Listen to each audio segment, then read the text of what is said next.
agradeciendo su visita, agradeciendo a la doctora Giovanna Ríos su moderación y agradeciendo también la presencia de las y los estudiantes que nos están acompañando de manera virtual en esta sesión, que ya están conectados por ahí. Y sin más, les cedo el uso de la voz, doctora. Muchísimas gracias, maestro Edgar, y muchísimas gracias a todas y todos por estar aquí. Me vuelvo a presentar, soy Giovanna Ríos, soy coordinadora de la Maestría en Derechos Humanos y Paz, y para mí es un placer estar hoy con el maestro Alan García, así que primero muchísimas gracias, y a todos los que están también en línea, gracias por estar conectados y por seguir pues, esta sesión. Primero me gustaría dar una pequeña semblanza del maestro Alan García Campos. Él es coordinador de la Unidad de Graves Violaciones a los Derechos Humanos de la Oficina en México del Alto Comisionado de las Naciones Unidas para los Derechos Humanos. Del 2020 al 2021 fungió como jefe de la misión de Bolivia de la Alta Comisionada de la ONU para los Derechos Humanos. Es licenciado en Derecho por la Universidad Autónoma de Chihuahua y maestro en Derecho por la Facultad de Derecho de la Universidad de Toronto. Se ha desempeñado como profesor de materias relacionadas con los derechos humanos, Derecho Constitucional, Derecho Internacional en la Universidad Latina de América, la UNLA, la Universidad Iberoamericana de la Ciudad de México, conocida como la Ibero, la Facultad Latinoamericana de Ciencias Sociales, Flaxo, en la sede de México, y la Universidad Nacional Autónoma de México, la UNAM. Muchísimas gracias, Alan, por estar aquí. ¿Y qué te parece si vamos entrando de una vez en el tema? Y me gustaría hacerte algunas preguntas y tú ya nos vas respondiendo, si te parece bien, ¿sí? Más o menos tendrás 15, 20 minutos para responderlas, pero bueno, si necesitas más tiempo, no hay ningún problema también por ello. Entonces, vamos con la primera y me gustaría preguntarte, desde tu perspectiva tanto profesional, académica y personal, ¿cuál consideras que es la importancia de los sistemas Yo lloro si se internacionales enoja conmigo. de protección de derechos humanos en el Qué país bueno que tú no. y cómo inciden en las normativas, en las Sí, políticas ya sé, públicas por eso y en yo no, no. general en el actuar del Estado? Ese estilo de culpar a mí nunca me ha gustado. Pero bueno. Sí, se escucha perfecto. Se escucha muy bien. Te escucha. Bien, pues muchas gracias por la gentil invitación. Realmente me siento muy afortunado, privilegiado de estar aquí en el ITESO, acompañando este proyecto universitario tan inspirador, tan comprometido con la causa de los derechos humanos, las libertades fundamentales. Para mí, verdaderamente un motivo de muchísima satisfacción. Gracias, Giovanna, gracias, Juan Carlos, gracias, Edgar, también por todas las gentilezas que han tenido para invitarme y hacerme copartícipe de este ejercicio, conferencias que han tenido en el mes de abril. Y bueno, entro sin más en materia. Creo que es una pregunta bastante, digamos, compleja en términos de los niveles en los que planteas tanto la dimensión profesional, académica y personal. Y lo primero que diría es que de alguna manera en esa pregunta me veo reflejado, ¿no? Porque efectivamente he pretendido ejercer como servidor público internacional que trabaja en la oficina del Alto Comisionado de la ONU para los Derechos Humanos, pues esta función de defensa y promoción de derechos humanos, pero he procurado también combinarla en la medida de mis posibilidades con actividades académicas, como ya las referías, pero creo que efectivamente esas dos dimensiones, ¿no? Tanto la oficial como funcionario, servidor público internacional para un organismo como es el Alto Comisionado, la función académica, que podríamos decir que son dos actividades laborales, pues se derivan fundamentalmente de una aproximación personal, que es la aproximación de decidir trabajar en favor de la reivindicación y la defensa de la dignidad de las personas, de la dignidad inherente de todos los seres humanos, que es, digamos, como el sueño de la Declaración Universal de los Derechos Humanos, que está cumpliendo justamente 75 años el pasado 10 de diciembre, y pues a lo largo de todo este año es importante recuperar lo que significa, particularmente de cara a la pregunta que formulas, ¿no? Porque creo que en la Declaración Universal pues uno puede encontrar la semilla de toda esta normativa, por un lado, a nivel internacional, pero también de una institucionalidad especializada con mecanismos tanto en el sistema de Naciones Unidas, el denominado sistema universal, pero también a nivel regional con, por ejemplo, el sistema interamericano, europeo, africano. Y yo diría que la importancia de esta arquitectura, por llamarle de alguna forma, esta arquitectura normativa e institucional, es más relevante hoy por hoy, en nuestros días, en las que justamente el derecho internacional está siendo objeto de una denostación, ¿no?, muy grande por parte de los principales liderazgos a nivel global. El tema de los autoritarismos, el tema de la proliferación de discursos de odio, intolerancia, desdén hacia lo que es el derecho internacional, la razonabilidad de lo que en sí mismo supone esta arquitectura, el desdén también a lo que hacen o hacemos los organismos internacionales, el resurgimiento no solamente de contextos de altísima polarización, colisión, pugnacidad, sino incluso de conflictos armados, tanto a nivel internacional como a nivel interno. Ciertamente estos nunca terminaron de irse, desafortunadamente, pero hoy los encontramos revigorizados, lamentablemente. Y creo que por consiguiente es fundamental regresar y recuperar pues, aquello que motivó la generación de, por ejemplo, la Declaración Universal, los 9 tratados internacionales del Sistema de Naciones Unidas, los 9 protocolos facultativos, los más de 10 instrumentos interamericanos que existen en materia de derechos humanos y esa institucionalidad, ¿no? Sobre todo porque esta institucionalidad internacional o los mecanismos internacionales, como planteas, son concebidos como instituciones subsidiarias. ¿Qué significa esto de subsidiarias o complementarias, como se le conoce? Que cuando a nivel interno o no hay la disposición, la voluntad, o no hay la capacidad de los estados de proteger estos derechos, pues se tiene la posibilidad efectivamente de acudir a una instancia internacional.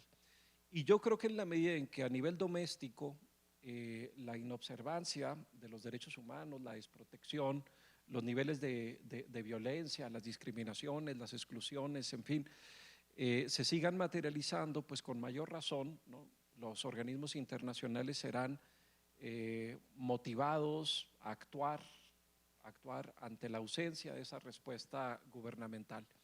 Pero yo siempre he sostenido que los mecanismos internacionales al final del día a lo que más aspiran es a favorecer la protección a nivel interno, a nivel doméstico. Porque al final los organismos internacionales, incluso quienes tenemos presencia al interior de los países, como es el caso del Alto Comisionado en México, pues somos instituciones pequeñas, ¿no? Somos instituciones que fundamentalmente le apostamos a materializar a través de todas las herramientas a nuestro alcance, que van desde el fortalecimiento de capacidades, asistencia, cooperación técnica, en su momento también la denuncia frente a lo que está ocurriendo, el señalamiento crítico, el empoderamiento de las personas titulares de derechos, particularmente de las víctimas, la construcción de capacidades académicas, en fin, somos actores que pretenden fortalecer lo local. Y en este sentido, y con esto cerraría el sentido de tu pregunta, yo te diría que la capacidad que tenemos los organismos internacionales desde el ámbito de lo profesional, pues fundamentalmente depende, yo diría, a nivel doméstico, de múltiples elementos, pero para no extenderme yo diría de 3 elementos que para mí son centrales. El primero de ellos es la voluntad política que puedan tener los estados para efectivamente aplicar los compromisos, debo decir, que libremente han asumido en ejercicio de su propia soberanía, no es algo que se les esté imponiendo desde fuera, los estados determinan hasta dónde quieren obligarse. La voluntad es un primer componente. El segundo componente es la capacidad. Hay ocasiones en que un estado, un gobierno puede tener toda la disposición para enfrentar un problema, pero si no tiene la capacidad, incluso por la complejidad de algunos de los problemas a enfrentar, pues no terminará de materializarse el objetivo anhelado. Y el otro gran componente, creo yo, es la asignación de recursos. Tú puedes tener, los estados pueden tener disposición política, pueden pretender o pueden contar con una capacidad, pero si en muchas ocasiones no tienen los recursos, y no solamente pienso en los recursos humanos, pienso en los recursos tecnológicos, financieros, por ejemplo, en el ámbito de la desaparición de personas tan complejo, pues obviamente se requieren, ciertamente la pretensión primaria es encontrar a las personas desaparecidas con vida, pero como nos han enseñado las familias, la verdad ante todo, y si muchas de las personas que están desaparecidas hoy sus corazones han dejado de latir, pues se requieren identificaciones certeras, restituciones dignas, y eso implica recursos científicos, tecnológicos, en fin. Yo diría que esos tres elementos son fundamentales. Si a esos elementos, y particularmente el de la construcción de capacidades, ahí brinco al componente de la academia, en donde la academia tiene una gran capacidad o una gran potencialidad, para no repetir el término capacidad, de contribuir formando cuadros, profesionalizando las disciplinas, expandiendo las disciplinas en clave de derechos humanos, ¿no? Cualquier disciplina puede hacer una contribución desde el ámbito de su conocimiento. Me parece fundamental, digamos, ese segundo escalón, ¿no? El escalón desde la academia. Por eso yo me siento muy contento de estar en este espacio académico, universitario. Y yo diría, en el elemento personal, que me parece que es un componente que, sumado a la voluntad, a la capacidad y a los recursos, siempre tiene que estar presente en la defensa de los derechos humanos, que es la empatía y la sensibilidad. La capacidad de conmoverse, de solidarizarse, de trascender, digamos, lo que es el cumplimiento de un deber profesional y colocarlo también en la materialización de un compromiso de vida, particularmente frente a las personas dolientes, particularmente frente a las personas que han sido victimizadas, ¿no? Particularmente frente a las personas que están en condición de una situación de mayor vulnerabilidad. Y por eso, pues, la importancia efectivamente de colocar no solamente esa condición de conocimiento que se puede tener, sino también de empatía, de sensibilidad, y colocar ahí por delante el corazón en la defensa y en la promoción de los derechos humanos. Muchísimas gracias, Alan, por responder esta pregunta que, como bien dices, es compleja, porque abarca tu conocimiento como profesor, pero también todo el trabajo que has ido haciendo en el Alto Comisionado de las Naciones Unidas para los Derechos Humanos. Y recupero algunos puntos que has comentado, sobre todo con el tema de la institucionalidad. ¿Para qué sirve la institucionalidad en las Naciones Unidas? Y comentas, ¿no? Al final lo que estamos buscando es fortalecer lo local, fortalecer aquellas demandas, aquellas situaciones donde las personas han visto vulnerados sus derechos por parte del Estado, por parte de otras instancias, a nivel local, a nivel nacional, y entonces se recurre a ellos. Pero también ya nos vas comentando, pues, en la gran denostación que existe en este momento, ¿no? A nivel actual, tanto de los derechos humanos, y lo hemos escuchado continuamente por parte de presidentes, que tienen un deber muy importante y que al denostarlos, pues a veces, o figuras públicas también importantes, y que al denostarlo, pues la verdad es preocupante, además de ver un aumento del autoritarismo a nivel mundial. Y frente a ello, nos dices que tenemos que ir trabajando con estos tres componentes de voluntad política, capacidad y asignación de recursos. Tenemos un gran reto. Y me gustaría que de esa visión de trabajo que tienes en una organización internacional, ¿cuál crees que es el principal reto o los principales retos que afrontamos en este país para realmente garantizar y proteger los derechos humanos de todas las personas? Te iba a decir de la ciudadanía, pero yo creo que todavía más allá de la ciudadanía, más allá de aquel que tiene derecho a tener una identidad mexicana y todo, sino con todas las personas que están llegando aquí. Estoy pensando también en la población migrante, por ejemplo, que no necesariamente son ciudadanos de facto, pero que también tienen los derechos. ¿Cuáles serían esos retos que estamos afrontando? Wow. A ver, yo creo que, que hay retos incluso, y quisiera yo empezar con estos, probablemente más de carácter metodológico, conceptual, ¿no? Y empiezo con uno que me parece fundamental. Tradicionalmente, cuando se piensa en derechos humanos, se piensa en, y probablemente yo ahorita lo enfaticé en mi primera intervención, en cómo a quien ha sido victimizado, victimizada, ¿no?, se le provee una justicia, una reparación integral, en fin, una restitución en el goce de sus derechos. Y obviamente eso tiene que seguir siendo un componente central. Pero yo creo que en el contexto actual mexicano resulta fundamental pensar en los derechos humanos, en las situaciones de crisis y conflictividad y de violencia e inseguridad, con un enfoque fundamentalmente preventivo, para actuar de la manera más diligente, pronta, ¿no?, a efecto de evitar que termine de materializarse el hecho o la acción victimizante. Y aquí me parece clave, por ejemplo, frente a las violencias y las violencias extremas, multidimensionales, que se experimentan, que obviamente tienen efectos agravados en las personas y grupos que se encuentran en una situación de vulnerabilidad, transformar el modelo de seguridad, ¿no?, un modelo de seguridad que sigue siendo un modelo construido desde un paradigma punitivista, de corte militarizado, ¿no?, incluso con asignaciones todavía mayores a las Fuerzas Armadas que trascienden el ámbito de la seguridad y que hoy por hoy también han invadido o colonizado otros espacios de la vida pública. Pero eso me parece que es un elemento fundamental colocar en la ecuación.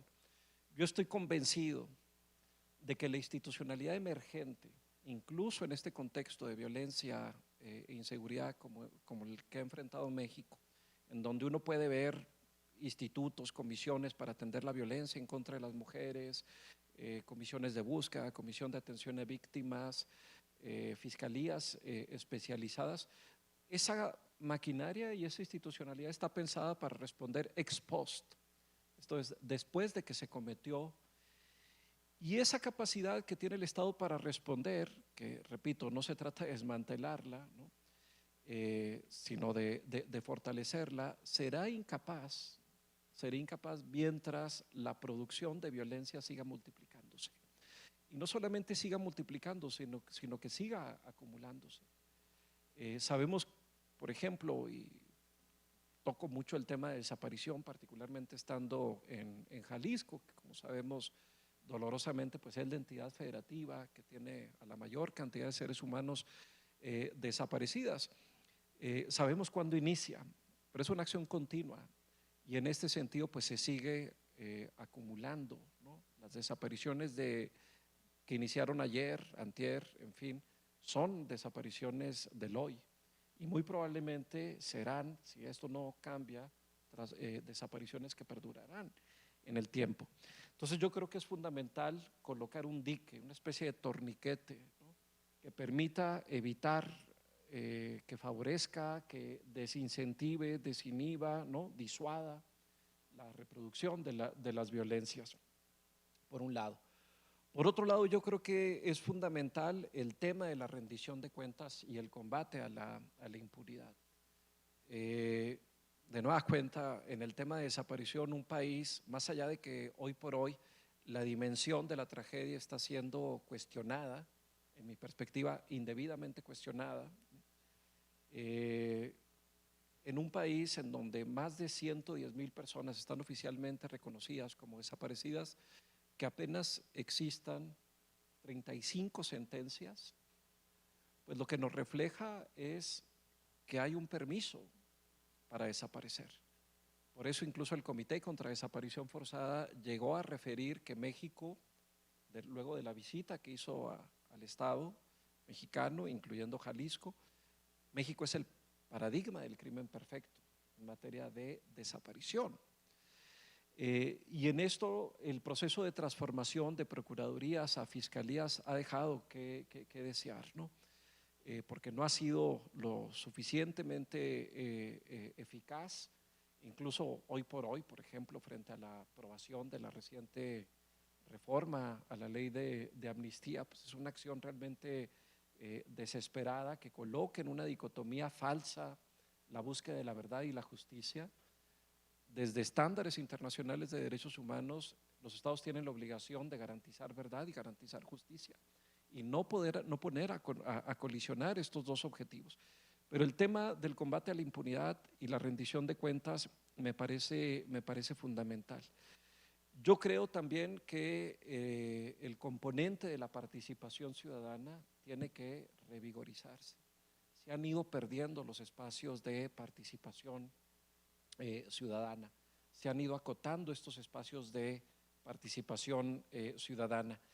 Y yo terminaría señalando, frente a esa multiplicidad de retos, que hay agendas emergentes a las que tenemos que prestarle atención e impulsarlas, ¿no?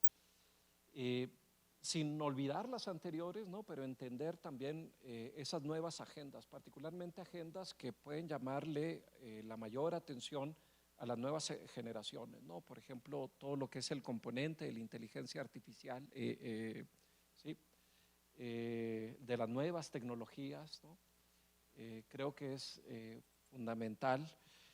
Pero también, por ejemplo, pensar en el sistema de cuidados, ¿no?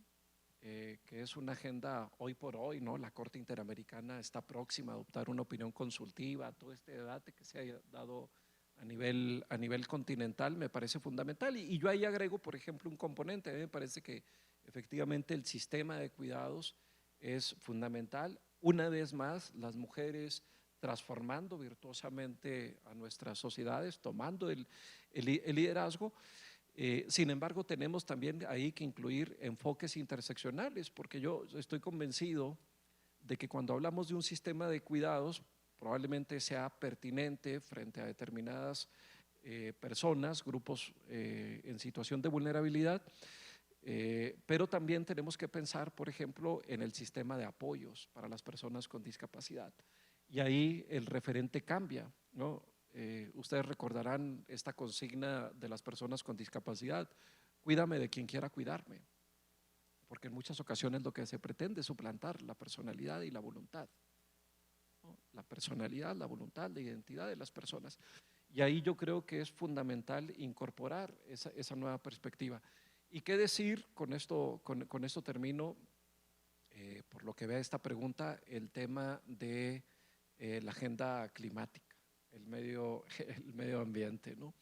Es evidente el deterioro, ¿no? de los recursos naturales, el calentamiento global, es evidente, palpable los procesos de desertificación, de escasez de agua, de estrés hídrico, en fin. Y creo que en esto pues hay una agenda que es indispensable tomar, retomar, ¿no? Reivindicar el derecho al medio ambiente sano, sostenible.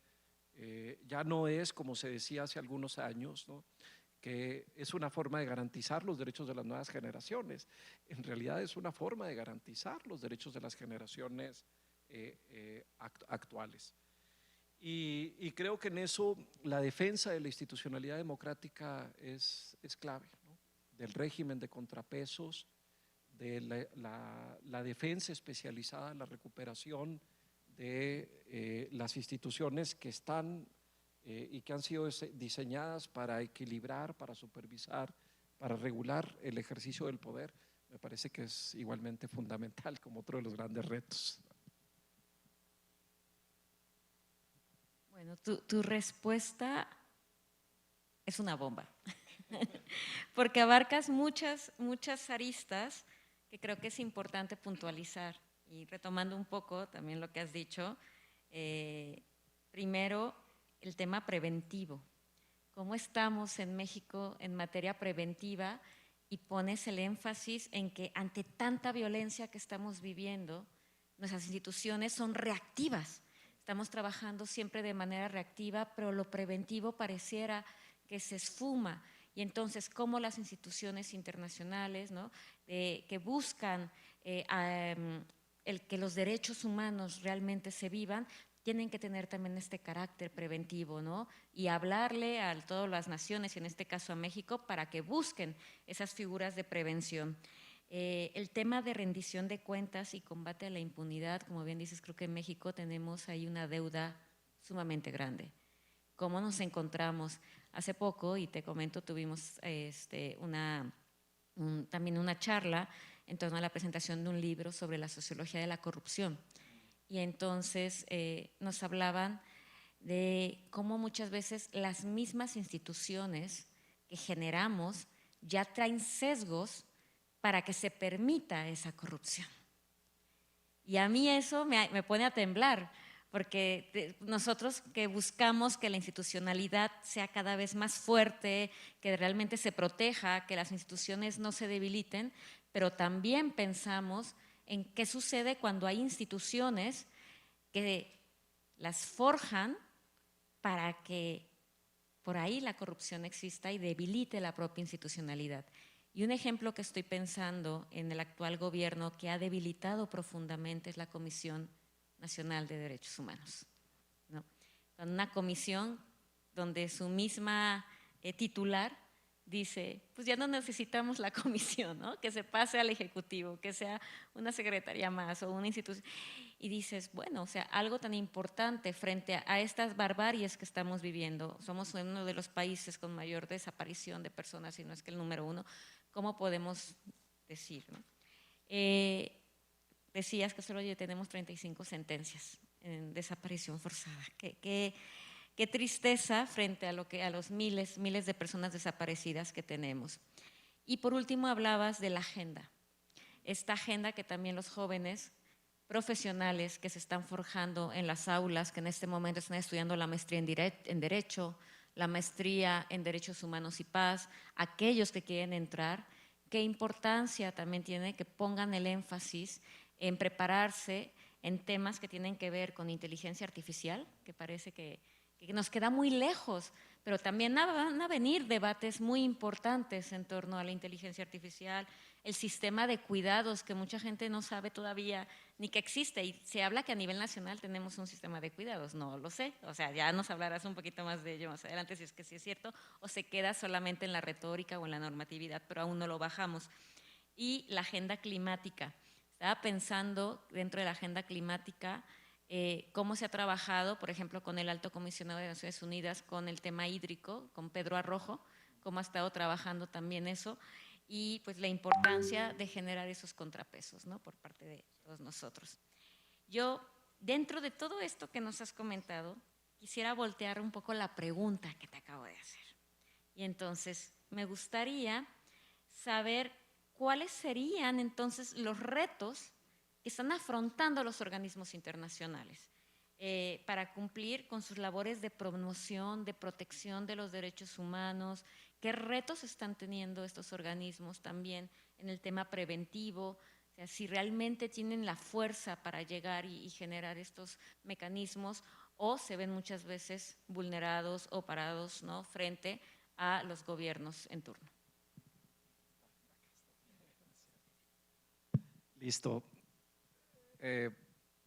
Vaya preguntas, muy buenas, muy pertinentes. Por eso es que me encanta estar acá, porque justamente nos obligan a eso, a hacer un proceso de reflexión hacia adentro.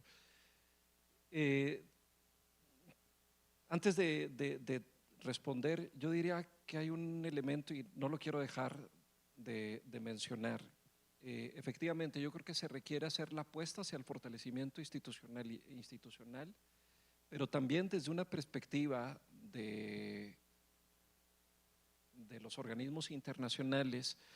Hay en los últimos años, y qué bueno que así sea, una apuesta por el fortalecimiento del sujeto titular de derechos.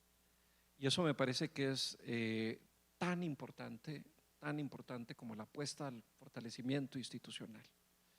y lo digo un poco cuando pienso en el sujeto, pienso en todos estos movimientos familiares de personas desaparecidas, mujeres, en fin, medioambientalistas, etcétera. O sea, colocar a las víctimas en el centro y colocar a las personas titulares de derechos humanos en el centro. Porque al final del día, todo lo que se ha avanzado con lo precario que puede ser, ha sido producto justamente de estos protagonistas que requieren el acompañamiento, y enfatizo eso, el acompañamiento, y en eso creo que hay algunas luces o múltiples luces, digamos, de esperanza. Por ejemplo, que en México, no obstante los niveles de violencia e inseguridad que se viven,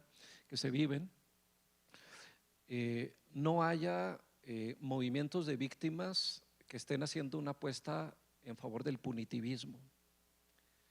Me parece algo importante, y yo creo que eso es una expansión en las contribuciones que estos actores nos están colocando. El movimiento de derechos de las mujeres, en donde obviamente el tema de la violencia está muy crítico, igualmente lo que estén planteando son respuestas que sean compatibles con los derechos humanos. Y creo que en eso, pues obviamente los organismos internacionales tenemos la obligación de actuar en una dinámica multiactor, pero fundamentalmente acompañando al sujeto de derechos.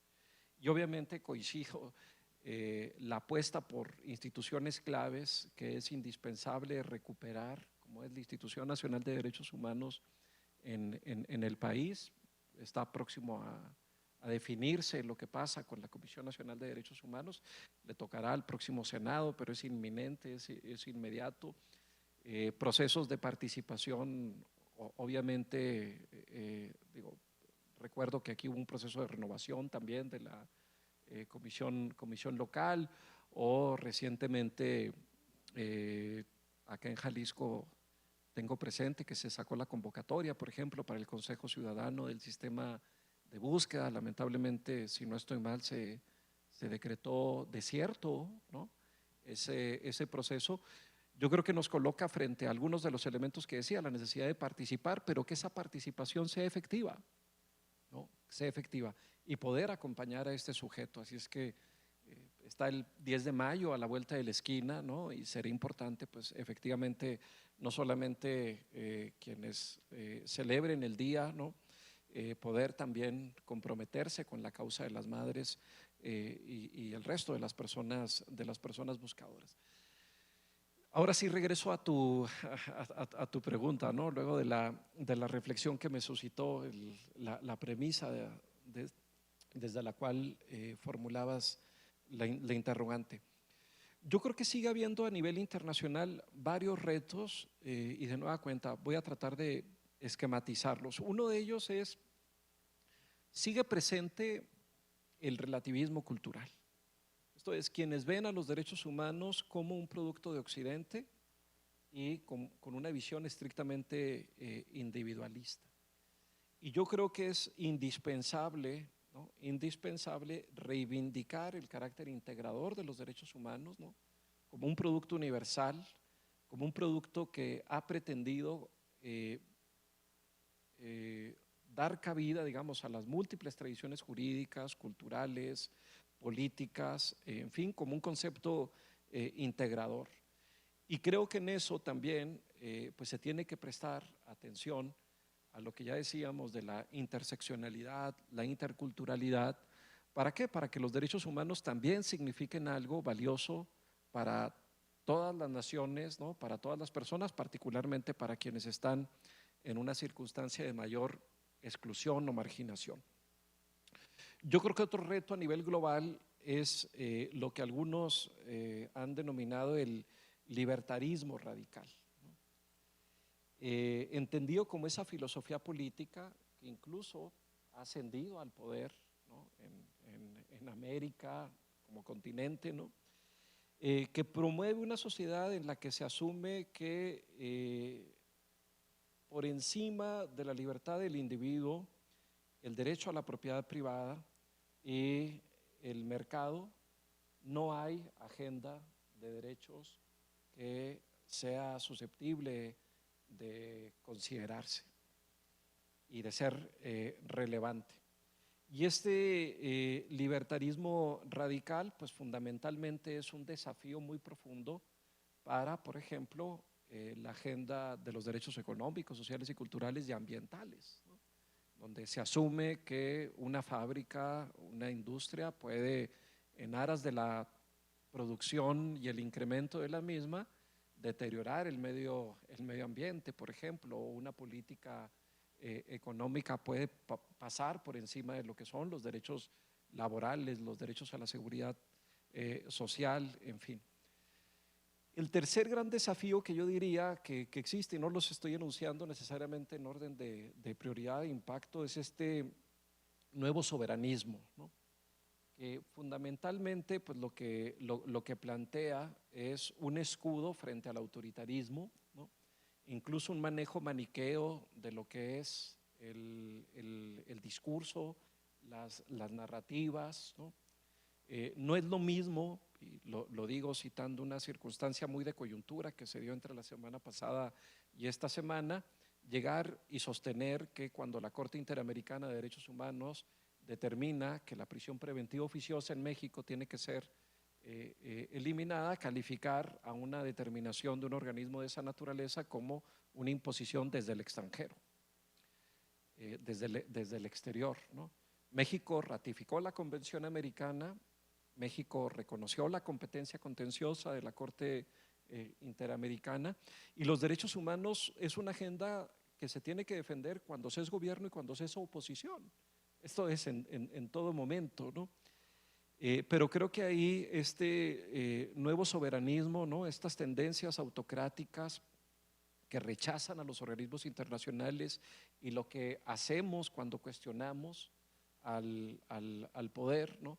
Tiene que ser efectivamente replanteado, y probablemente ahí es donde tenemos uno de los principales desafíos.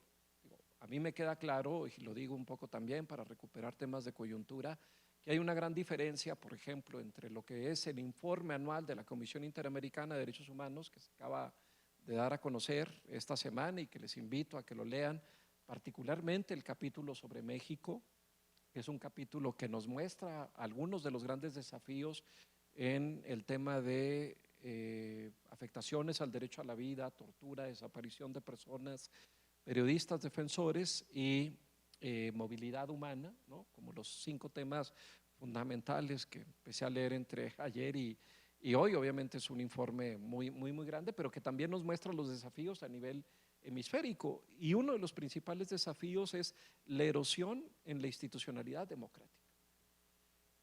Los derechos humanos solamente son susceptibles de florecer bajo un régimen político, y ese régimen político es la democracia, y ese régimen jurídico es el Estado de Derecho, incluso podría yo decir el Estado social de derechos, ¿no?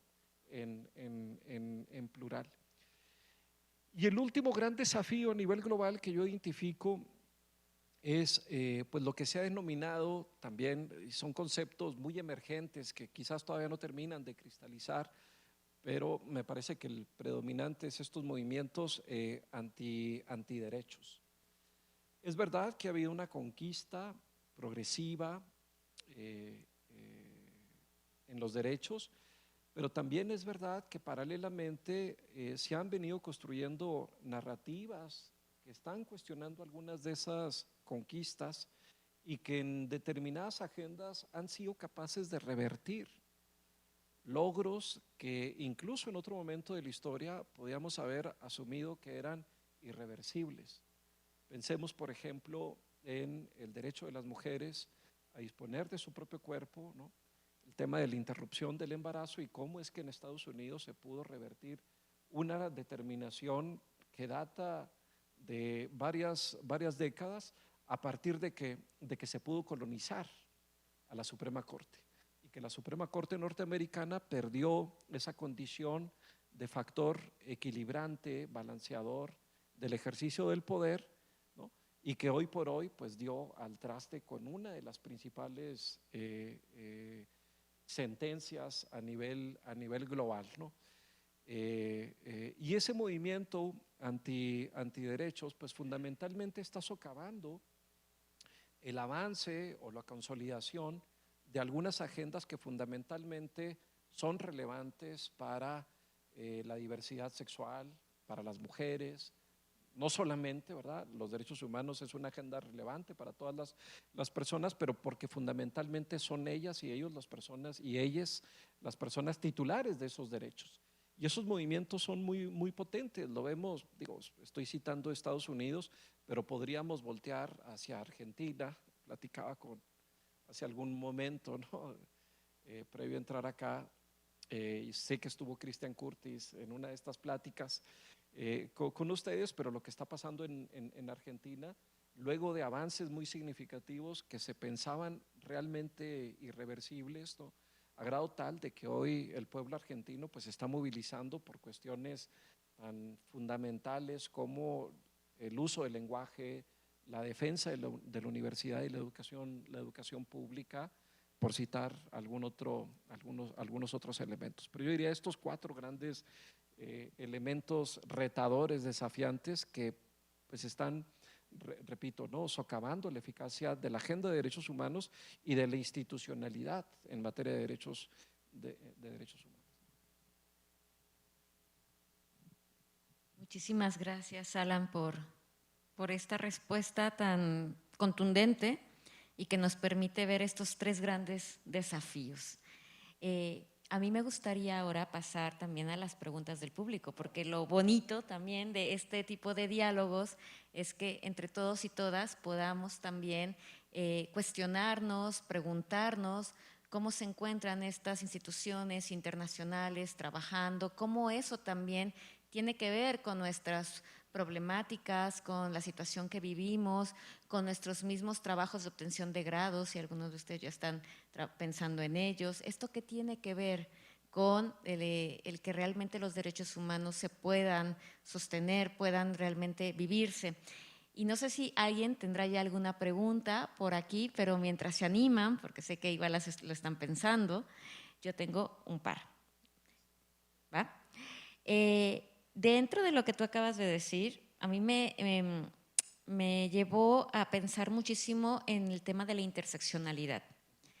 ¿Qué desafíos estamos encontrando en este momento para hablar de la consolidación de los derechos, de la reparación de los derechos, cuando muchas veces no se tiene este enfoque de interseccionalidad en nuestros gobiernos y por lo tanto no hay como una restitución de los derechos de las víctimas con este enfoque y nada más se enfocan a ciertas áreas y a nivel jurídico muchas veces el tema de la reparación se queda en un tema económico. Entonces sí me gustaría que pudieras hablarnos un poquito más de esto. Y el segundo tiene que ver con el nuevo soberanismo del cual hablabas, ¿no? Cómo en México la situación que estamos viviendo de darle mayores prerrogativas al ejército, puede eso ser una causa o puede ser una situación que vaya en contra actualmente o en el futuro de que realmente los derechos humanos puedan ser reivindicados, puedan ser fortalecidos, cuando cada vez el ejército tiene más fuerza y quizás exista menos transparencia y necesitamos pues, saber por dónde tenemos que ir en estas condiciones. Bien, a ver, sobre el tema de la interseccionalidad, qué bueno que lo refieres porque efectivamente hay quien parte que la condición o situación de vulnerabilidad es unidimensional y probablemente efectivamente hay alguna que pueda predominar, ¿no? en el sujeto, de nueva cuenta la persona titular de derechos. Sin embargo, tenemos que reconocernos que los seres humanos ciertamente únicos, ¿no? Con una naturaleza común, pues vivimos en contextos, ¿no? Y nos materializamos sobre la base de una diversidad respecto de lo que somos, que va desde el origen étnico, el origen nacional, ¿no? En fin, el rango etario, ¿no? la edad, en fin, la condición de discapacidad, etcétera, etcétera. Y creo que aquí es fundamental efectivamente colocar ese lente diferenciador, ¿no? Diferenciador que pueda capturar todas esas dimensiones, ¿no? Que explican la condición de titular de derechos, pero también los efectos agravados que se tiene frente a una acción victimizante y la necesidad de reparar, como bien apuntabas, desde un enfoque que permita brindar una reparación que sea integral y que sea proporcional. Y yo creo que en eso probablemente se ha avanzado bastante en la visualización de esa interseccionalidad. Regreso al tema de la institucionalidad internacional en materia de derechos humanos. Uno puede ver, por ejemplo, en el ámbito internacional de Naciones Unidas, cómo dentro de los procedimientos especiales del Consejo de Derechos Humanos, pues prácticamente hay relatorías o grupos de trabajo, ¿no? Que suelen reflejar muchas de estas dimensiones. Hay una relatoría sobre pueblos indígenas, sobre personas migrantes, adultos mayores, afrodescendientes, incluso temáticas que acá en México podrían sonar un tanto no tan relevantes. Pienso, por ejemplo, en la relatoría sobre los derechos humanos de las personas con albinismo, los derechos humanos de las personas con lepra, ¿no? En fin, o sea, creo que hay un avance que hay que seguir consolidando. Pero creo que hace falta hacer esos cruces entre las distintas miradas y todavía consolidar algunos elementos. Voy a citar algunos ejemplos, sin un ánimo de ser exhaustivos o de ser exhaustivo. Por ejemplo, en el ámbito de los derechos de los pueblos indígenas, de los pueblos originarios, de los pueblos nativos. Uno, efectivamente, se tiene la Declaración de los Derechos de los Pueblos Indígenas de Naciones Unidas, pero yo creo que es muy revelador que el principal instrumento vinculante que exista a nivel global es un convenio de la Organización Internacional del Trabajo. ¿Y eso qué es lo que nos refleja? Que la institucionalidad en materia de derechos humanos colocó algunas barreras que ha inhibido que hoy tengamos una convención, un pacto que sea plenamente vinculante para reconocer, proteger y garantizar los derechos de los pueblos indígenas. Por citar un elemento a nivel internacional, o que, por ejemplo, a nivel interno, porque quiero hacer permanentemente ese puente, que entiendo la connotación política con la que se presentó el paquete de reformas 18 constitucionales, 2 legales, el 5 de febrero en México, pero que no se haya aprobado, y estamos en la víspera ya de que termine el periodo legislativo, la reforma constitucional en derechos de los pueblos indígenas, en donde yo al menos visualizaba un consenso importante, ¿no? Ahí vemos un ejemplo en particular. Dos, en el tema de los derechos de los adultos mayores, ¿no? Solamente existe, y qué bueno que así sea, un tratado interamericano que afortunadamente México ratificó recientemente, pero que nos coloca de nueva cuenta frente a un nuevo paradigma. Y a eso me referí un poco con la dimensión cultural acerca de los derechos, ¿no? Pongo un ejemplo también en el tema de discapacidad. El tema de discapacidad, a lo que nos está interpelando el paradigma de la Convención Internacional, es a trascender ese enfoque médico y asistencialista alrededor de la discapacidad y adoptar un enfoque que sea el de personas titulares de derechos. Entonces yo creo que ahí simplemente estoy refiriendo 3 agendas muy puntuales. Se tiene que seguir consolidando pues tanto la normatividad como la institucionalidad, y esa debe tener un impacto mucho más profundo a nivel nacional, ¿no? El desmantelamiento, citabas ahorita con otro término, lo que está pasando en la CNDH, pero también lo vemos en el CONADIS, por ejemplo, ¿no? que se ocupa justamente de los derechos de las personas con discapacidad. Entonces hay una desinstitucionalización en términos de la especialización que está evaporando, ¿no?, el goce de derechos humanos de múltiples personas en esta condición de interseccionalidad. Y creo que efectivamente esto impacta no solamente la reivindicación y el reconocimiento y la reivindicación de estos actores como sujetos de derechos, sino también frente a la transgresión de esos derechos, cómo vamos a garantizar una reparación que sea integral.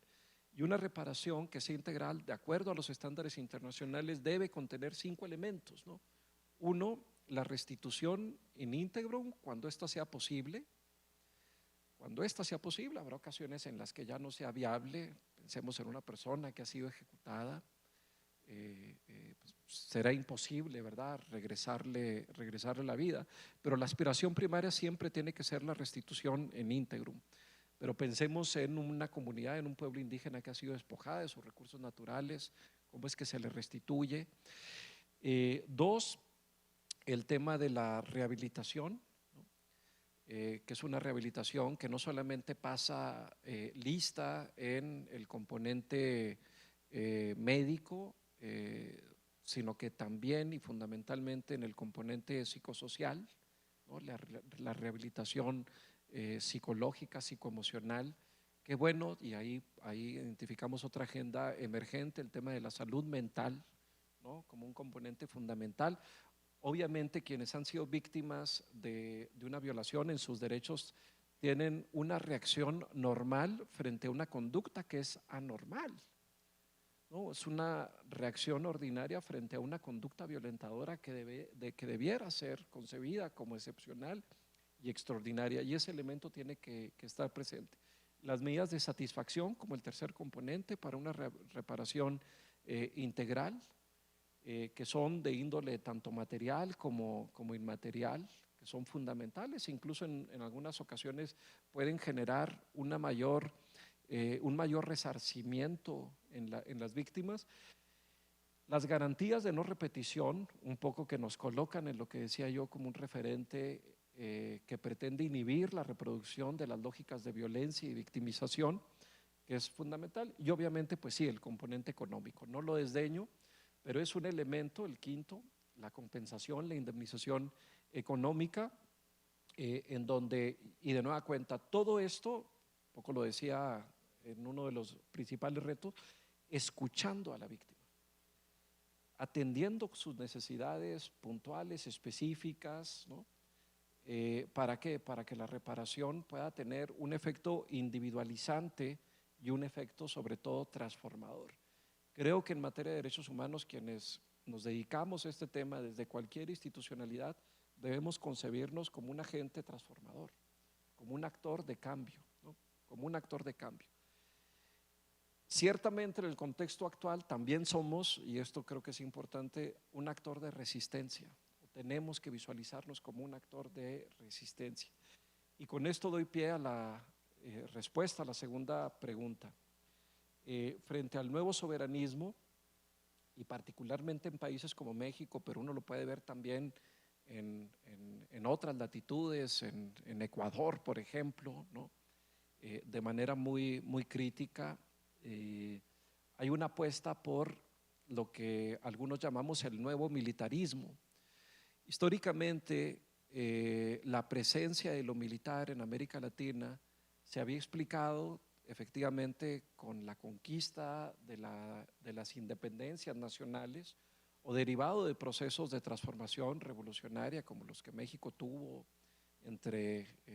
a principios del siglo XX, o bien producto de azonadas militares.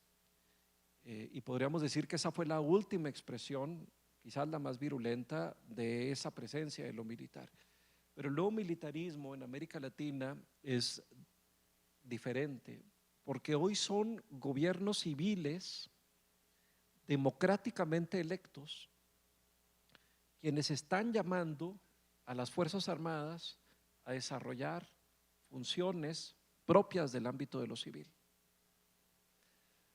Y esto es algo, digamos, novedoso en la región, obviamente en México como uno de los referentes a partir de 2006, pero eso en lugar de revertirse se ha ido profundizando a partir efectivamente de la colonización de otros espacios de la vida pública que trascienden el ámbito de la seguridad. Y cuando hablamos de ese nuevo militarismo, que repito, se materializa fundamentalmente a partir de la invitación que gobiernos civiles han generado, pues se está alterando la relación cívico-militar y eso es muy pernicioso. Uno, dos, se está apelando a un paradigma que es el paradigma verde olivo de las botas y el fusil, ¿no? Pero también se está apelando a esquemas de opacidad y ausencia de rendición de cuentas, ¿no?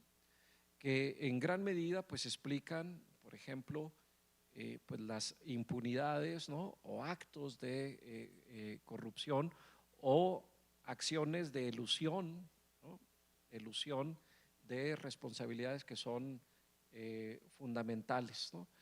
Y creo que en eso, por ejemplo, lo que ha ocurrido en México en términos recientemente de catalogar como reservado, confidencial, ¿no? Todas aquellas acciones en las que militares están involucrados en los grandes proyectos de desarrollo, de apuesta de este gobierno, pues es inapropiado. Lo lógico es que cuando se asigna una responsabilidad de carácter civil, sean los controles civiles los que operen, con independencia del sujeto que desarrolla esa responsabilidad. Y eso no está ocurriendo. Y yo creo que efectivamente el proceso de pacificación de México y el proceso, digamos, de recuperación democrática pasa por retrotraer, y quiero enfatizar, al menos desde los organismos internacionales lo hemos dicho de manera muy enfática, nadie está esperando a que los militares se vayan de la noche a la mañana, eso sería incluso irresponsable. Pero eso pasa por un proceso gradual, progresivo, verificable, con indicadores objetivos de reversión de la presencia de lo militar en espacios de lo civil, por un lado, y por otro lado, de fortalecimiento de las capacidades de las instituciones civiles. ¿Para qué? Para evitar que efectivamente pues las poblaciones, efectivamente México está enfrentando, muchos países de la región están enfrentando serios problemas en materia de seguridad y violencia, los enemigos, ¿no? de la seguridad, quienes están socavando la seguridad, gozan de armamentos, capacidades tácticas, operativas, estratégicas muy elevadas, y yo creo que ahí efectivamente se requiere, repito, un retiro gradual y un fortalecimiento gradual de la institucionalidad civil. Muchísimas gracias, Alan. Me gustaría saber si alguno de ustedes tuviera alguna pregunta, algún comentario frente a esto que hemos estado hablando. Ahora es el momento. Perfecto. Tenemos aquí abajo. ¿Sabes cómo está en línea? Como está en línea, lo vamos a hacer con micrófono.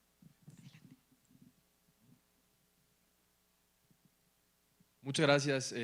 Preguntarle a ver si puede tal vez darle un par de ideas más. Ahorita que escuchaba todo lo que se comentaba de los nuevos autoritarismos y todos estos ismos, que hay una tendencia a nivel global de que empiecen a surgir de nuevo.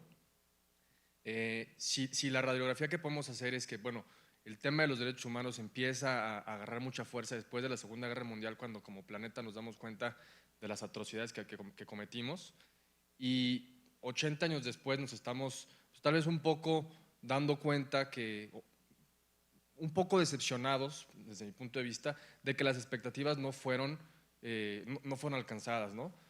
Porque hay países como México, por ejemplo, que pues en papel está comprometido con los derechos humanos, pero la realidad de las cosas es que pues siguen, y lo decíamos, ¿no? Sigue habiendo muchos desaparecidos y se siguen cometiendo pues, muchas violaciones a derechos humanos.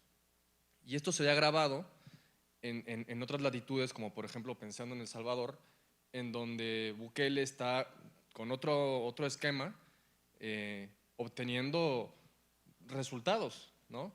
Y entonces esto naturalmente preocupa desde el punto de vista jurídico porque más bien desde el punto de vista jurídico no hemos podido dar los resultados que se están dando en otro lado donde lo jurídico se está dejando de lado, ¿no? Entonces, ¿cuál es la radiografía que podemos hacer de esto? ¿Cómo podemos hacer para recomponer y redoblar el paso y apuntar hacia donde en un principio queríamos dirigirnos y pues tal vez no hemos logrado? Sí, gracias por la pregunta. ¿Cuál es tu nombre? Gracias, Ernesto, por la pregunta muy pertinente y me da pie justamente a tocar algunos temas a nivel más continental, ¿no? Efectivamente, digamos, la región, un poco para hablar del hemisferio, las Américas, pues está en una circunstancia particularmente compleja porque hay una clarísima polarización a nivel interno y esa se está reflejando igualmente a nivel regional. Circunstancias como la de El Salvador, yo ahorita citaba Ecuador, pero me parece que el ejemplo que traes a la mesa es igualmente pertinente, porque daría la impresión que esa estrategia de mano dura, de estado de excepción permanente, como se ha decretado, de captura de los contrapesos, ¿no? Particularmente de las instituciones de justicia, de procuración y administración de justicia, de invocación de un paradigma militar en materia de seguridad, ¿no? En fin, de encarcelamiento excesivo, de degradación en los derechos de las personas privadas de la libertad, ¿no? Es políticamente redituable. Y lo vemos, digamos, con los niveles con los que fue electo, ¿no? el presidente Bukele, y esa tentación es muy grande, muy grande. Digo, afortunadamente hoy en el proceso electoral del 2024 en México no hay una posición política equivalente, afortunadamente, y creo que eso hay que reivindicarlo porque la tentación podría ser muy elevada para políticos, políticas que quieran justamente apelar a ese recurso cuando hay una condición objetiva de inseguridad y de violencia muy crítica. Yo incluso les podría decir, en el ejercicio de mi función profesional, en varias ocasiones las víctimas me lo han dicho, ¿no? Lo que necesitamos acá es un presidente como Bukele, ¿no?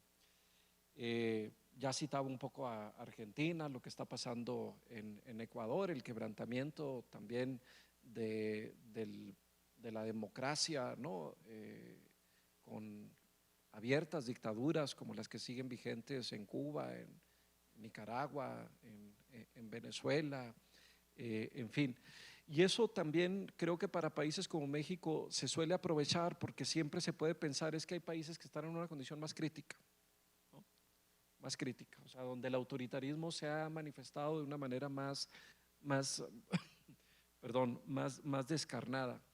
Yo coincido con lo que tú dices, esa arquitectura que se creó depende de la fecha que uno elija, 1945, la creación de Naciones Unidas.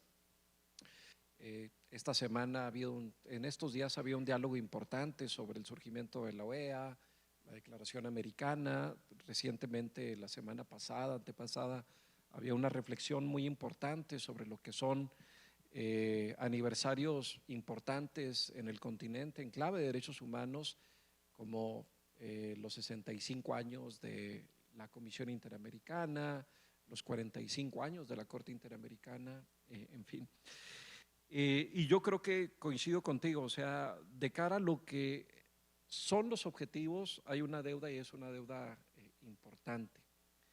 Y yo creo que acá efectivamente se requiere seguir trabajando, voy a quitar el seguir, trabajar, ¿no? Para no denotar una línea de continuidad. Trabajar, yo diría, en varias perspectivas. Uno, resistiendo los procesos de regresión autocrática, eso me parece fundamental, haciéndolos evidentes cuando estos se manifiestan. Hoy, por ejemplo, desde la oficina del Alto Comisionado salimos públicamente para cuestionar lo que es la reforma a la ley de amparo, cuestionar lo que es la reforma a la ley de amnistía, como dos ejemplos puntuales, ¿no?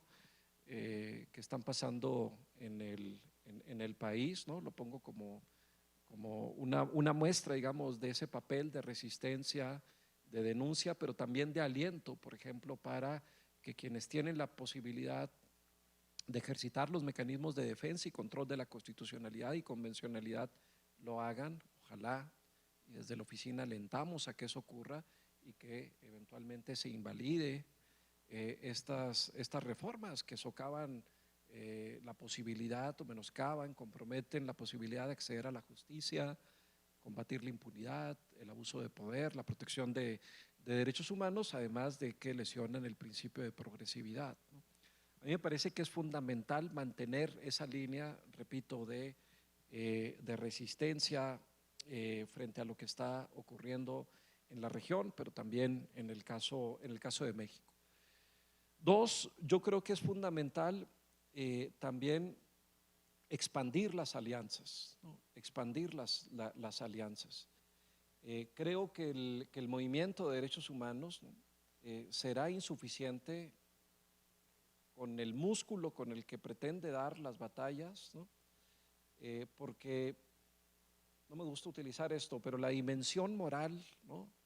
Ética, axiológica, es insuficiente si no tiene gente, personas de carne y hueso, movimientos, aliados que le den operatividad a esta agenda.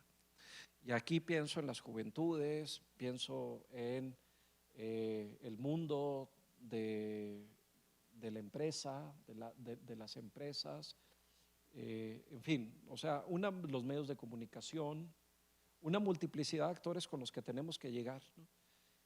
Uno se siente muy cómodo cuando habla con personas convencidas, con personas que están persuadidas, ¿no? Y entendería yo que aquí en el auditorio seguramente por el perfil de la comunidad que está presente y más en viernes en la tarde, ¿no? Pero creo que las batallas fundamentales tenemos que darlas fuera de los espacios ordinarios, ¿no? Y eso, por ejemplo, los organismos internacionales tenemos que hacerlo, ¿no? La semana pasada estaba dando una conferencia con actores con los que nunca habíamos hablado y las categorías conceptuales son muy diferentes, las brechas conceptuales son muy diferentes. Y creo que ahí se requiere una actitud de apertura de uno y otro lado, ¿no? Para encontrar esos puntos comunes que nos permitan avanzar, así sea en lo poco que nos une, ¿no? Para a partir de ahí ir expandiendo, ¿no? hacia otras agendas que estoy seguro con disposición y con capacidad de argumentación, persuasión, en fin, podemos seguir consolidando. Y yo creo que la palabra, además, digamos, de la expansión, un poco el ser más innovadores, el ser más creativos en la forma en la que actuamos, en la forma en la que comunicamos. Hoy las tecnologías, ya un poco lo decía, pero también el mundo de la comunicación es un mundo muy diferente, ¿no? Muy diferente. La forma en la que se transmite conocimiento, pero también en la que se puede movilizar a la gente, en la que se pueden movilizar emociones, hoy son más desafiantes. Y creo que en eso, yo soy abogado, probablemente los abogados, las abogadas no somos los más indicados, ¿no? Y creo que ahí tenemos que efectivamente hacernos acompañar de otros actores que pueden llegar, ¿no? a mayores y más amplias audiencias. Y yo creo que la palabra clave acá es el tema de la implementación efectiva, la aplicación efectiva de todo este andamiaje. Por eso yo, por ejemplo, y nosotros desde Naciones Unidas, desde la oficina del Alto Comisionado, para no generalizar, pues obviamente, por ejemplo, saludamos cuando el gobierno mexicano decide hacer una apuesta por el derecho y llevar su disputa con Ecuador a la Corte Internacional de Justicia. O sea, me parece que es esa la ruta frente a un agravio, ¿no? Frente a una acción totalmente indebida, que trastoca normas centenarias del derecho internacional, ¿no? Decía Sabater que el primer derecho humano que existió en la humanidad fue el derecho al asilo, ¿no? En su dimensión eclesiástica, ¿no? Religiosa, acoger al sediento, acoger al que necesita alimento, acoger al que necesita una sombra para cubrirse del sol, una pared para cubrirse del viento, ¿no? Y esa institución pues efectivamente ha sido trastocada con la acción violenta y la irrupción, ¿no? De las fuerzas de seguridad en la embajada de México en Ecuador. Y qué bueno que hay una apuesta por el derecho, pero creo que esa apuesta por el derecho tiene que ser integral y tiene que ser congruente. No es posible que en la misma semana en la que se decide acudir a la Corte Internacional de Justicia para presentar una demanda, en esa misma semana se denoste a la Corte Interamericana de Derechos Humanos por lo que fue una sentencia en el ámbito de la prisión preventiva oficiosa. Y creo que en esto pues los derechos humanos, repito, no son elementos desprendibles en función del momento y la circunstancia y la condición de poder en la que me encuentro. Y creo que en eso hay pues una profunda alerta, porque efectivamente cuando se es oposición se cuestiona la militarización o la prisión preventiva oficiosa o la instrumentación del derecho penal para descarrilar una opción política, y cuando se es gobierno luego se instrumenta eso en favor, ¿no? Y creo que eso pues efectivamente tiene que consolidarse. ¿Para qué? Para romper la brecha, como tú decías, para romper la deuda. Pero esto implica, repito, resistencia, creatividad, expansión de alianzas e imaginación, particularmente con las nuevas tecnologías y la capacidad de comunicación.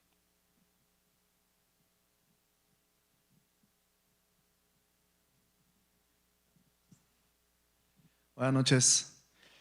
En su opinión, ¿cuáles acciones serían las que debería ejercer el gobierno de manera inmediata o principales para recuperar esa confianza de la sociedad en el sentido de la protección de derechos humanos? Esto debido a que la percepción de que los derechos humanos protegen solo a los delincuentes y no necesariamente a las víctimas, además de que ya existen esos instrumentos y mecanismos de protección. Gracias. También preguntas muy desafiantes. No, gracias. ¿Tu nombre? Listo. Gracias. Yo creo que lo primero que tiene que darse en México es, en mi perspectiva, no hay un reconocimiento cabal, y hablo de los múltiples gobiernos, de la dimensión de los problemas. O sea, hay un afán por o negarlos, o sea, un abierto negacionismo, o un afán por disminuir y mitigar su magnitud. Y esto me parece que es muy preocupante. ¿Por qué? Porque el primer paso para resolver un problema es reconocerlo, sin lugar a dudas. Que hoy por hoy se esté desafiando si son 115,000 las personas desaparecidas que hay en México, que hoy por hoy, lo digo un poco pensando en lo que se anunció en Jalisco sobre la base de esta base de datos, donde se pone en duda, ¿no?, la dimensión de lo que está ocurriendo. Es una tentación muy grande y una narrativa muy poderosa. Y eso obviamente inhibe la generación de los incentivos para responder adecuadamente a estos problemas.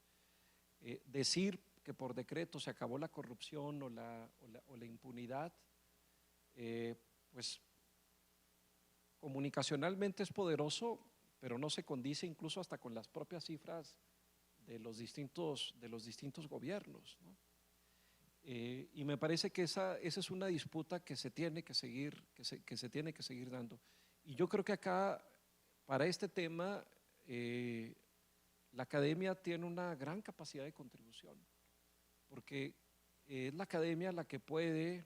Ahorita platicaba con una académica aquí del ITESO que decía: estoy trabajando un diagnóstico sobre X tema, Y eso me parece pues, que es una posibilidad que la academia, las organizaciones de la sociedad civil, pero fundamentalmente la academia tiene a su alcance.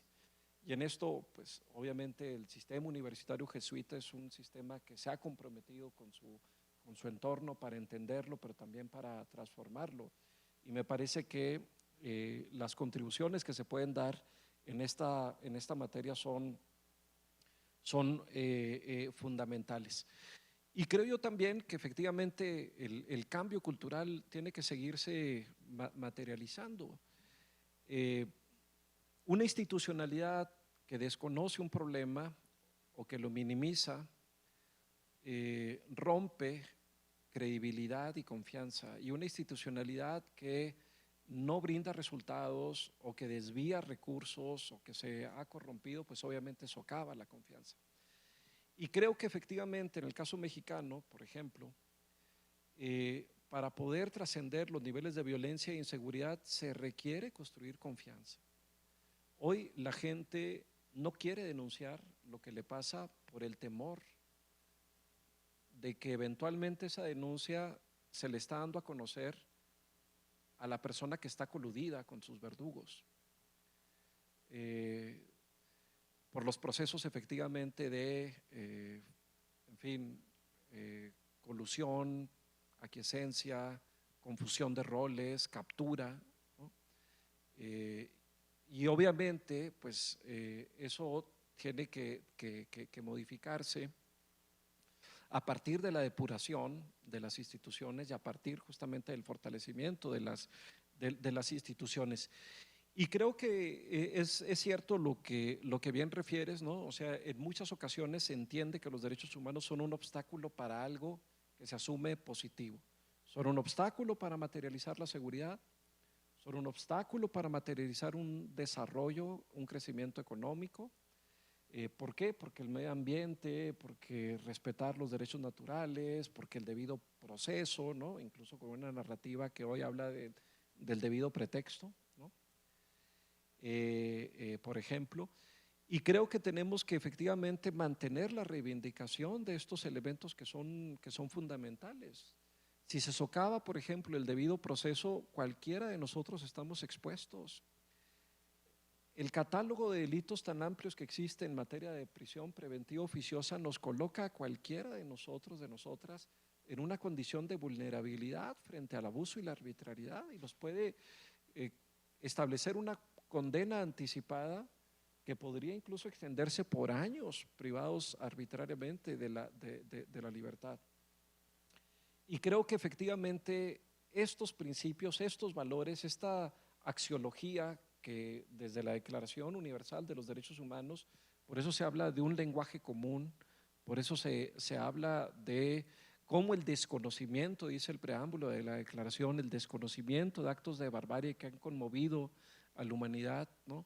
Pues han favorecido la reproducción de las violencias. Creo que esto tenemos que volverlo a colocar, y por eso es fundamental, repito, la existencia de contrapesos. A mí me queda claro que el sector justicia, que los poderes judiciales en plural tienen que transformarse. Y si algo no funciona, lo que toca es corregirlo, pero no desmantelarlo. Y yo creo que en ese sentido, obviamente, ver cómo, por ejemplo, los derechos al debido proceso, los estudios de impacto ambiental, la transparencia, no son creaciones de un determinado momento político, son creaciones verdaderamente de un proceso ascendente de la humanidad hacia la construcción de una sociedad más justa, más próspera. Y ahí está, digamos, elementos fundamentales para ¿qué? Para revertir esa dicotomía, ¿no? Con la que en muchas ocasiones las sociedades tan polarizadas nos han colocado, la lógica amigo-enemigo, por un lado, delincuente-víctima, por otro lado, promotor del desarrollo, obstaculizador del desarrollo y del crecimiento económico, ¿no? Esto es una sociedad binaria, ¿no? Una sociedad binaria que, de nueva cuenta, frente al planteamiento que hacía Ernesto, es muy redituable políticamente, muy redituable. políticamente.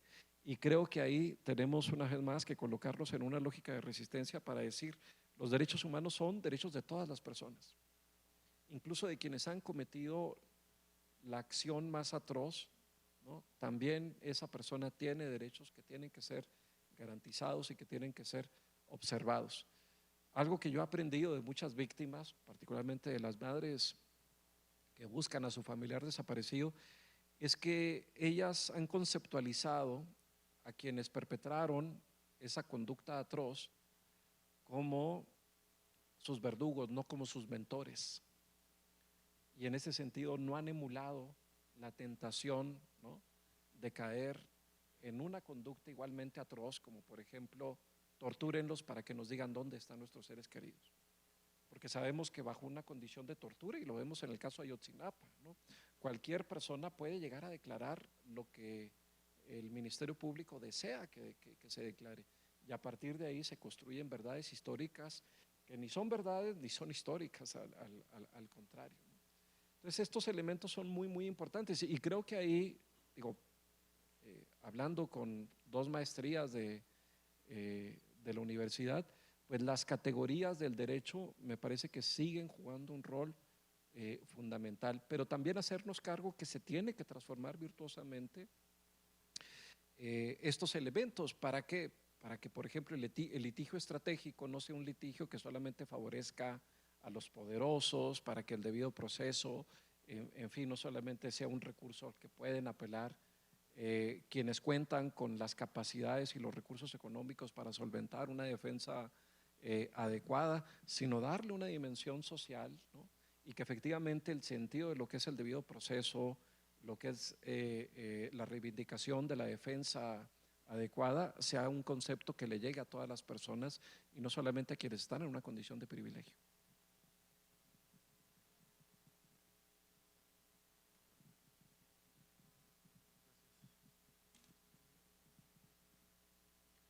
¿Qué tal? Buenas noches. Me llamo Alejandro, mucho gusto. A mí me gustaría hablar sobre un tema que considero sumamente delicado,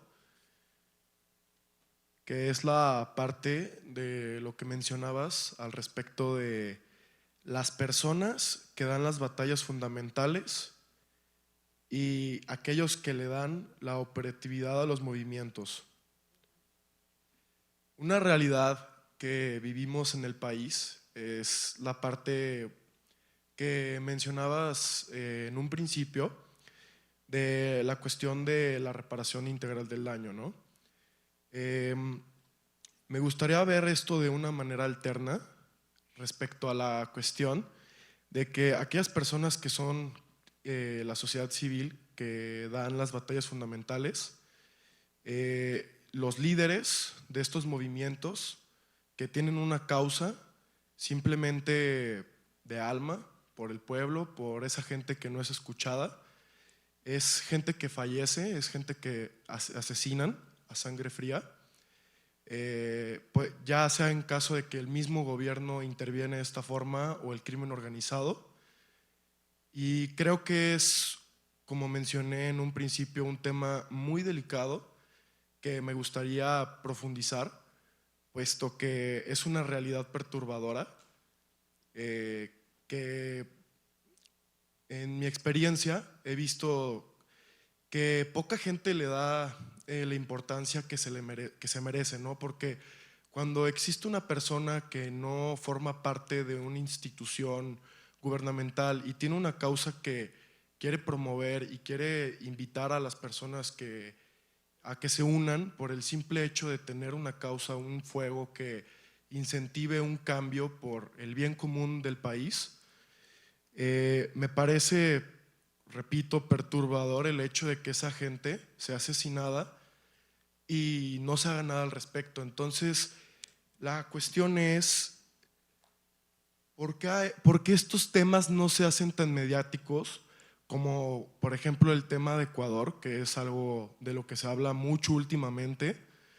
Y esta realidad que yo menciono es algo que pasa en México, puede ser que día con día, ¿no? En el estado hay personas en Jalisco, justamente en Tonalá hay un caso de un centro de recopilación de basura que ya está clausurado y el gobierno sigue enviando basura. Y la abogada defensora de esta causa, porque se está quemando basura ilegalmente y está afectando la salud de las personas que viven alrededor, la persona que se estaba haciendo responsable legalmente de esta causa fue asesinada. Y esto es un solo ejemplo de esta situación que sucede en muchísimos ámbitos, ya sea en la cuestión de desaparición de personas, seguridad pública, en cualquier ámbito esto pasa.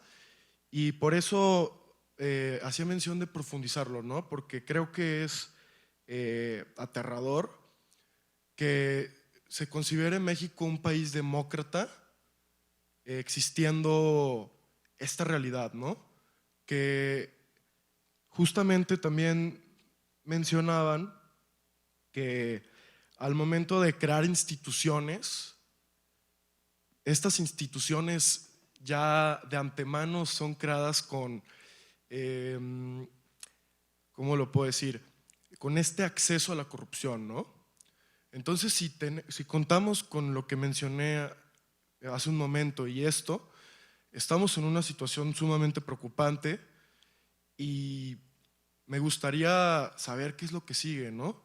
Porque, como bien mencioné, las personas que tienen una causa y que es el pueblo el que busca promover el cambio y no se permite a base de violencia, ya sea por parte del crimen o organizado o el gobierno, me gustaría saber qué procede, ¿no? En una situación como esta, porque es algo muy preocupante y más que nada el hecho de que es una realidad que no pasan en las noticias, que justo en el tema de las relaciones internacionales tampoco México muestra esta cara de la moneda, ¿no? Y sí me atrevo a decir, con mucho respeto, que le queda grande el nombre de un país demócrata a México, contando con estas circunstancias. Gracias.